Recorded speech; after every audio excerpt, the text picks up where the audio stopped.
Climate change is causing rising temperatures, extreme weather events, and more drought. The droughts and accelerating climate change impacts are making life difficult for farmers in Zimbabwe, not least for the large majority who practice rain-fed agriculture. Lack of skills and support for smallholder farmers to remain resilient in the face of the ever-evolving harsh climatic conditions has further undermined their socio-economic development. Izvezvi tikada kutarisa kuti mvura yedu inononoka kunaya, dzimwe nguva kune dzimwe nzvimbo haisi kutombonaya. Saka zvakanaka kuti kana yanaya manayira ayaita, ikakwanisa kuzadzawo madhemu kana kuti marivers. Isusu ve-irrigation, ve-dropstick irrigation, touya toshanda nemi zvakanaka kuti murambe muchidiridza, muwane goal renyu zvakanaka, kuti mhuri yese yeZimbabwe iwane zvekudya, tikwanise kusimudza nyika yedu idzokere payaimbova kare pekuzikanwa as the bread of Africa. Mukatarisa right now, His Excellency the President Cheo, he is pushing yavari kuti climate proved Pfumvudza program. That approach is trying to make sure kuti whether tine mvura, hatina mvura, there is going to be food. Coming to irrigation, it's even a better way of climate proof. Because tiri kuti mvura painononoka kunaya, iwewe kana uine irrigation, crop yako ichaona mvura yakakwana. Vaise tichidiridza tichita zvemakeni, haugoni kushanda ndima yakati kurei uchisimudza nemaoko. Zimbabwean communal and small-scale farmers are, like many other farmers in sub-Saharan Africa, facing the harsh reality that already scarce resources are becoming even scarcer, as well as less reliable due to climate change impacts and climate variability.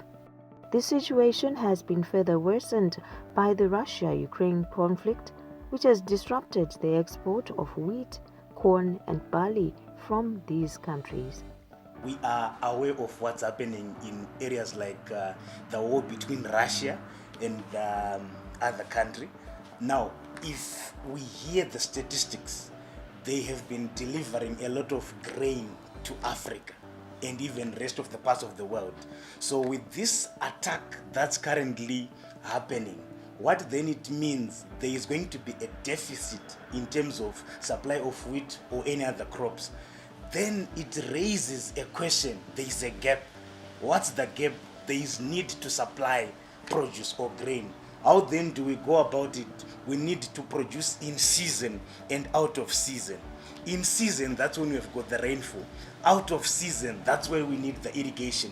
Therefore, as a nation, if we want to contribute globally and gain foreign currency, we then need to use irrigation to produce out of season. This is where irrigation is coming in. As a nation, we could get foreign currency by reason of producing wheat, maize, etc., and cover the gap which has been affected by the Ukraine-Russia war. That's one angle. Another simple angle, we are talking of the simple Zimbabweans in the rural areas, even in the urban areas. If they are then to produce even out of season, what it means is we have less numbers of people going hungry because they would have produced. So irrigation is a critical area. It makes sure we've got food for the nation, fair enough, but better still, as a nation, we need foreign currency. If we produce, we get it, but we can't rely on rainfalls. We've got to produce in season and out of season. That's where irrigation comes in. Pano msiyano ulipo kuti timirire mudenga. Emudenga kuti naye. Saka pali tichitaurisa kuti nguva ino hakuna mvura. Saka tinoshandisa kudiridzira. Tinoitira kuti zvirimwa zvedu zvikasike faster nekuti emudenga inokuti chimwe pano zvirimwa zvakasiyana siyana. Apa tino mawatermelon hadi mvura yakawanda. Anoda mvura shoma, saka anotoshanda nedzekudiridzira. Plus mawatermelon atinawo anoda suo. Saka ndichisa ndio masiyanirana akaita nemvura yekudiridzira nemvura yekuita yekunaya. As a farmer, I cannot control many things, but things that I can control, I need to have more things that I can control than I cannot control. I cannot control the weather.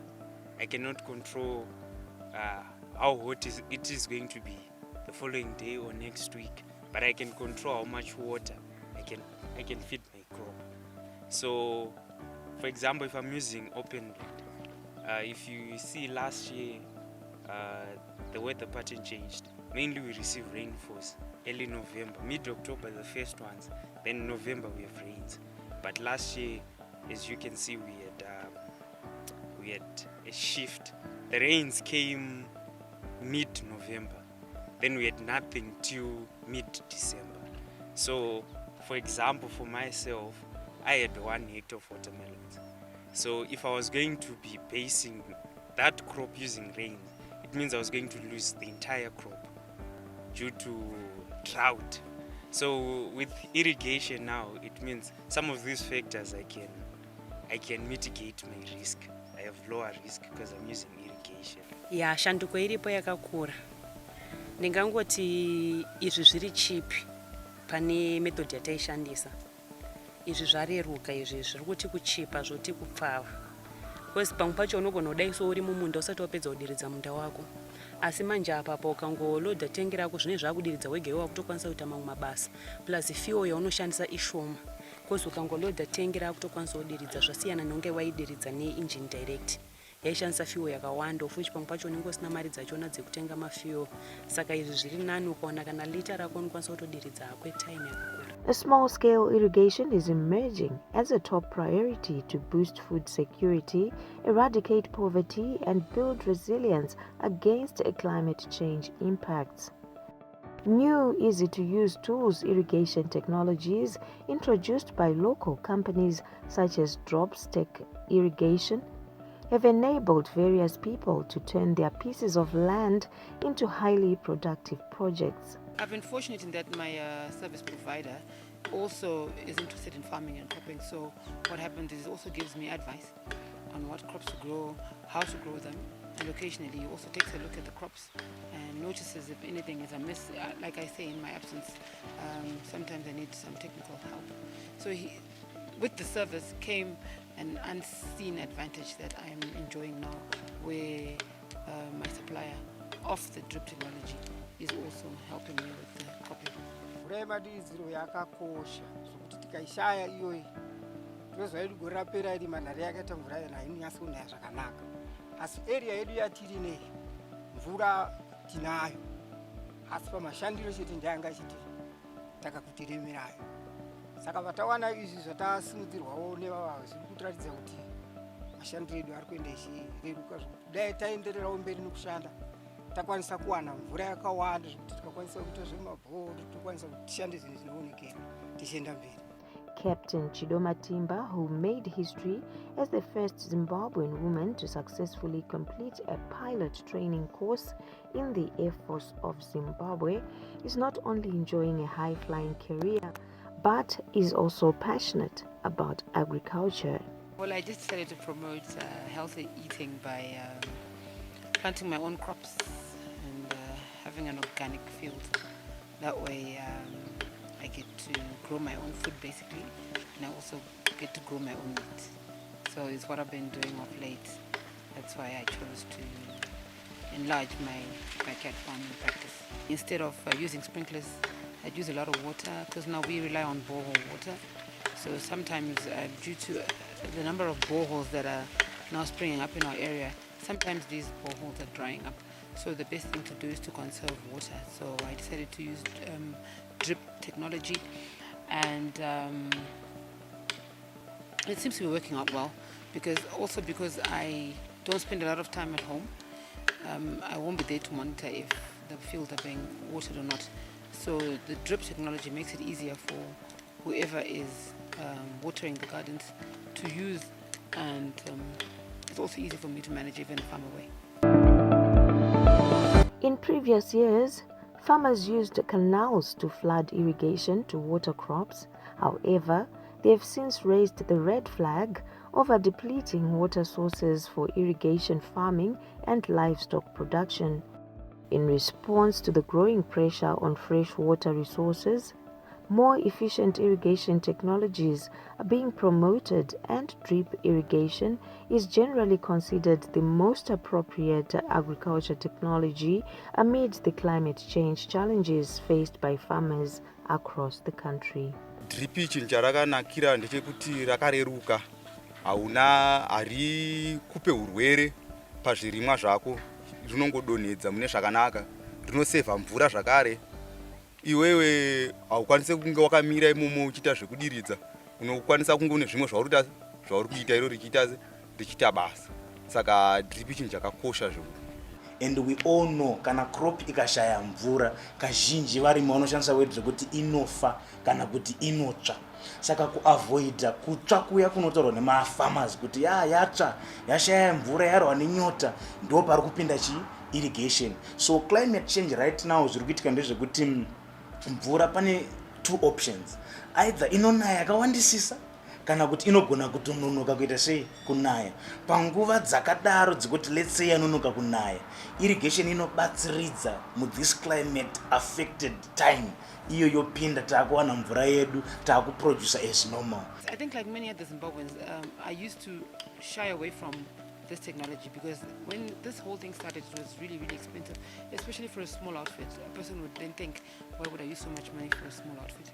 But with the advent of many small companies now that are providing this equipment, it's become affordable to the general public. So just take a look at it, do quotations, and you'll be surprised. And I'm sure you can even come up with some agreement terms with dropstick irrigation to come up with a system that best suits your pocket. So this saves water. That's what I really want to talk about. You put your water in a tank and you can monitor how you use your water. You know, with this power cuts and things like that, you just need to have your storage of water that you can use efficiently and effectively. Drip irrigation is a type of micro-irrigation system that has the potential to save water and nutrients by allowing water to drip slowly to the roots of plants, either from above or below the soil surface. Under this type of irrigation method, water is placed directly into the root zone of plants to minimize evaporation. Nekubatsirwa nevakazouya vemadripa ndo patakutanga kutoona kuti zvinhu zvinoona kuendesa mberi, zvinhu zvinoona kutishandira zvakanaka. Tsime ndo rakatitori naro tichitoshanda nekuzvuva mahosipipe, tichitoshanda nehosipipe ndo zhinji taitoshandisa, asi nekuburikidza neve dropstick irrigation ndo vatibatsira nekutipa madrip kwavakaita, kufamba kwedu kuita kuchireruka. Zviri kuratidza kuti tinokwanisa, asi chinhu chandaona chiri kudiwa mai padrip irori panozoda tengi rinenge rakati kurei, nekuti rinofambisa mvura nguva diki nendima inenge yakakura kudai mvura inenge yapera. Saka unotozoona kuti tengi charo rinoda kukura kuitira kuti paunorilodawo, ende drip roda kushanda kana manheru zenguva dzinodzi woriloda rorara zvaro richiita basa, unyore ihwohwo unokwanisa kuti kunge hwakanaka. Iyo yemadrain yaishandiswa kudhara nanhasi ichiri kungoshanda zvayo, but like you said kwane zvinyowani. Reganitangire pane yekudhara tichizochinja kuya pane zvinyowani. Yekudhara tiri kuti mvura iri kufamba mudrain or muchannel, vanhu voshandisa anonzi masiphoning pipes yekuti vanopamba so voreleasera mvura yopinda mumunda by reason of flooding. Flooding kungoyeredzera mvura, hainei nekuti spacing yakadii, inongozadza mvura ground rese. Saka you find kuti that process kune inonzi erosion, kuti ivhu ranga riri panapa rinokukuzwa nemvura roenda kudzasuku, ropesera kumucheto kwemunda ndokwazara ivhu, kumusoro hakusisina. Varimi vanonzwisisa nyaya yekuti kune chinhu chinonzi topsoil. Topsoil ndo ivhu kazhinji rinogona kutibuditsira crop yakadii yakanaka. Saka paprocess yekuflata paya tinoirota kana kuti tinoyeredza topsoil. Saka you find kuti flooding yauya neproblem yekuti dyira topsoil munova munokurira crop. Tozouya kuti tigadzirise this issue ndo pakuya matechnologies akaita kunga drip irrigation ekuti haanide kuflata mvura mumunda wese paisingadikanwe. It's a concept yekuti unostretcha your drip line kana kuti unoradanura drip rako mumunda in a line, then unodyara crop yega yega kana kuti chirimwa chega chega pane drip hole pane drip hole pane drip hole, as opposed kufladha munda wese mvura ichienda pose pose. Kana iri drip mvura iri kuenda padonhwe kana kuti pacrop rimwe narimwe, taakusevha mvura. By the way, we are also doing maschemes iye zvino ekuti tinototora mvura musame channel yaifladiswa kudhara ichitorwa nepump yotopinda mudrip system. You would find kuti you use less water to irrigate the same land yaifladwa kudhara. So nyaya hombe toda kuavoida kuirota kana kuti kuparadza inonzi topsoil munokurira chirimwa chedu. Number 2, toda kusevha mvura, tisaweste mvura, because mawater resources edu lese kwanonoka kuwanika mvura yekunaya. What it means that tichapesera tawesta mvura yedu zvakare nyangwe mumadhamu imo. Tanaka Jojo, a youthful Goromonzi-based horticultural farmer, believes that the development of irrigation infrastructure allows farmers to supplement rain-fed agriculture and permits continuous crop production and facilitates increased productivity. Basically, we are producing high-value crops, which means it's highly capital intensive, but it's also the returns are quite better as compared to doing maize, for example, open land. So here we are using drip irrigation because we don't have abundance of water. There is no river close by or what. We just have 3 boreholes to sustain the 5-hectare plot. So we are mainly using our drip irrigation system, mainly because I use less water per hectare as compared to someone who's using sprinklers. Irrigation yatiri kushandisa ikai isusu kwatiri yakatinakira. Tichiona kuno amwe kwatakaenda vanoshandisa mazipohospite maumbo okubata aya emuromo. Isusu takaona kuti yedu inotinakira. Ende yedu ikai inodiridza mbichana payadonhera mvura inenge ichidzika pasi zviri smart.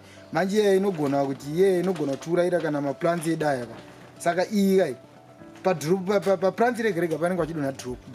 Ende fertilizer yatinenge taisa haimhanyiswe kuenda pasi stereki kuti itize paplants edu. Saka inenge imbori panzvimbo ipapo noti akakanodonhedza drop. They designed my irrigation system here, like from the top to the end of the field, and they supplied me with all the materials and they came and installed the materials.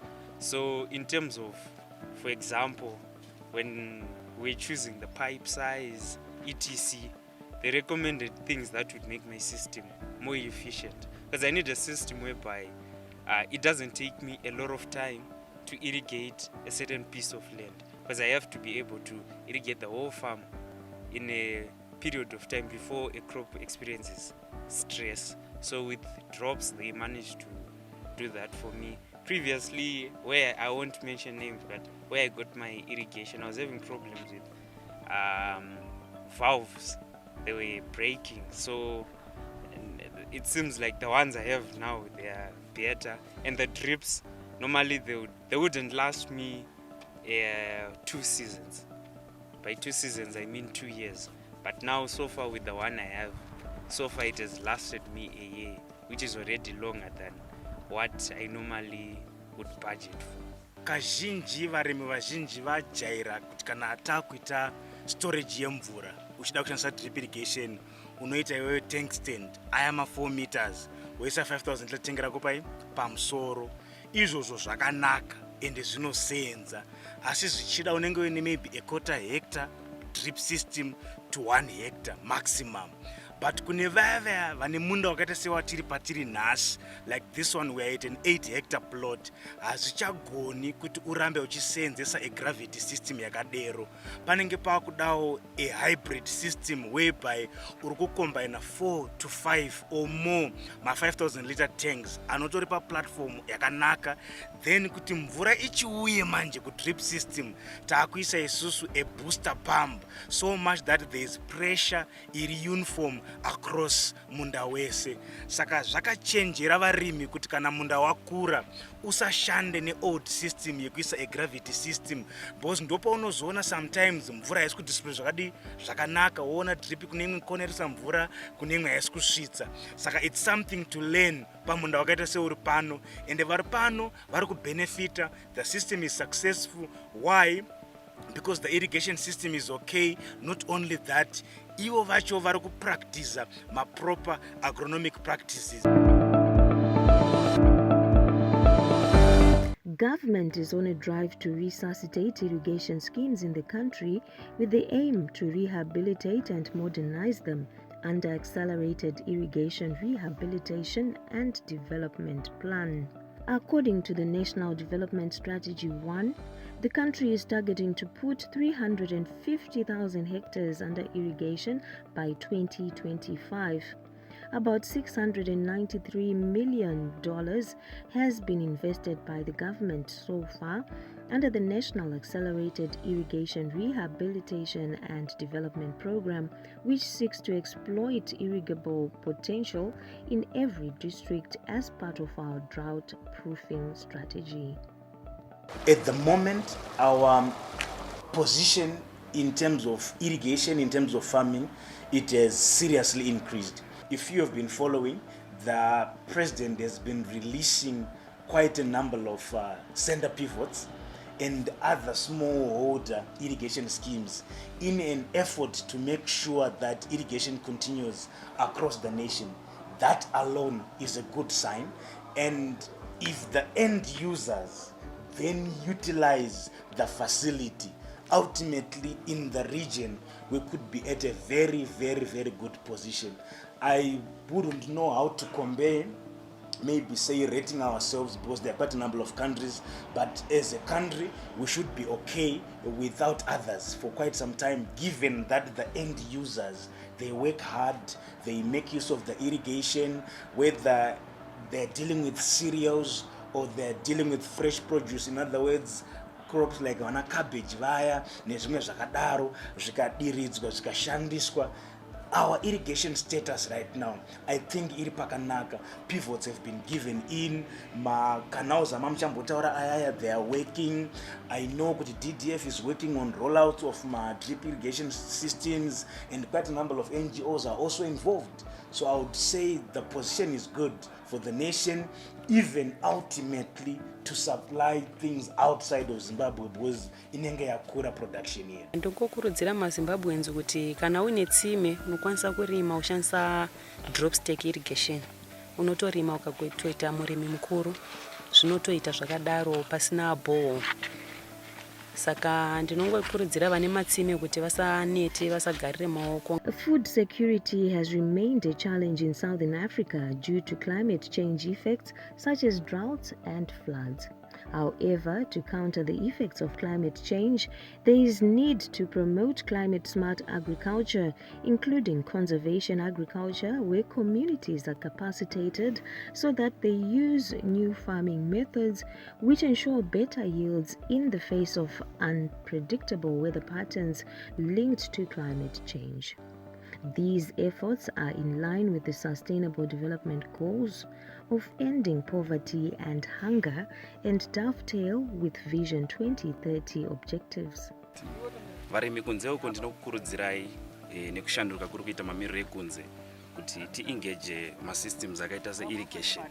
Zvinotibatsira kuti tiwane goal rakanaka senyika. Kumirira nguva yekunaya ine zvirwere nguva yekunaya zvokuti hautomboziva kuti unokwanisa kuwina here, nekuti kana uchishanda kudai mishonga unoshandisa panguva inoyi neyaunozoshandisa munguva yekunaya zvakatosiyana, nokuti mvura inouya nemawira akasiyana.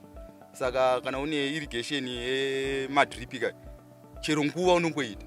Drip and perforated irrigation technologies are suitable for small-scale farmers who do not have water in abundance, as these not only save through directing water to the plant, but are also cheaper in terms of pumping costs. With drip irrigation, water is applied directly onto the plant and the land between the plant rows remains dry, thereby reducing weeds on the field. Kana mvura yekunaya yapera ngatitsvagei pane mvura. tiite zvokudiridzira tiwane kudya chikafu chakakwana, nokuti zvinotipa kuti isusuka tisauraya vana nenzara, plus zvinoita kuti munhu wese ararame muZimbabwe. For me, it's a business because I'm getting my sustenance from this. I don't go to work. Tinototenda kune vakatipa chirongwa chemadrip line ichi, nokuti tiri kuona kuti zvinotonde musiyano tanga tanzwa nekurwadziwa nemisana nemaoko tichitakura mabhaketi mairi tichivavarira kuti tinge tinodiridza tichichengeta vana kuti vaende kuchikoro, asi apa tiri kuona kuti aiwa zvatirerukira. Remember, mvura ikashota kana kuti ikashayikwa mumunda mako, you are in trouble because inokonzeresa kuti production iitwe zvakanaka. Saka mhuri yeZimbabwe varimi, let's be careful pakuti kana munda wakura zvakaita sei tinoshandisa mvura yakaita sei.